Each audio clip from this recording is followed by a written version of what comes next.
Mesdames, Messieurs, bonjour et bienvenue dans cette édition de mi-journée. Comment est la ville de Niamey 24 heures après la fête de Tabaski? C'est ce que nous allons découvrir dans le reportage de Abari Ousmane. 24 heures après la fête dans la ville de Niamey, au niveau des grands centres urbains, tout est calme. Mais depuis hier, certains ont repris leur vieille et mauvaise habitude, sans doute tentés par la fête. Ils sont nombreux à se laisser aller avec l'excès de vitesse, provoquant ainsi de graves accidents. Chaque année, nous attirons l'attention des conducteurs routiers sur les dangers de la mauvaise conduite. Pratiquement la veille de la fête ou le jour même de la fête. Les victimes qu'on avait, ce sont des petits-enfants qu'on envoie sans accompagnement, ce qui est extrêmement grave. Parce tout enfant de moins de 10 ans les présente un danger sur nos routes. Et les parents, attention, pour garder leurs enfants à la maison, et même s'ils doivent sortir, ils doivent être accompagnés par un adulte. Nous avons également vu les adolescents qui font des rallyes avec les motos le jour de la fête. Ce qui est inadmissible, ce qui est en tout cas interdit par la réglementation routière.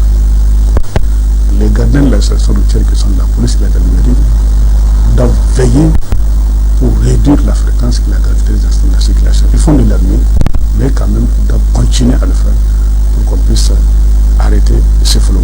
Il y a des adolescents qui prennent de grosses cylindrées, ils n'ont pas la capacité, ils n'ont pas le permis pour le faire, et c'est leur vie qui vont aller jeter comme ça, parce que tout simplement, on a laissé beaucoup de gens font tout ce qu'ils veulent sur la. Chaque année, en ces périodes de festivités, ce sont de nombreux cas d'accidents qui sont enregistrés et le facteur humain représente plus de 90% des cas. Voilà, chaque année de fête à son lot de victimes, surtout au niveau des enfants innocents qui sont laissés à eux-mêmes, mais aussi les usagers imprudents. Suivez le commentaire de Assimi Gourouza. Les Niamais sont en fête depuis hier. C'est un moment de joie, de solidarité et de retrouvailles.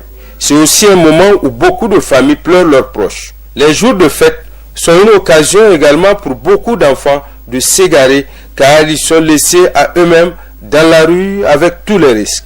Ils sont nombreux, les enfants, qui n'ont pas mis pied à la maison depuis, faute de l'inconscience et de l'insouciance de leurs parents et qui sont actuellement dans l'angoisse.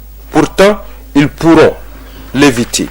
Certes, nous devons fêter, mais nous n'avons pas le droit de mettre la vie de nos enfants en jeu en les envoyant seuls en ce jour de fête, car l'enfant est sacré. On doit le protéger. Outre la perte des enfants dans la ville de Niamey, il y a également les routes qui font de plus en plus des victimes à cette occasion. Un phénomène qui mérite une réflexion car la situation est critique.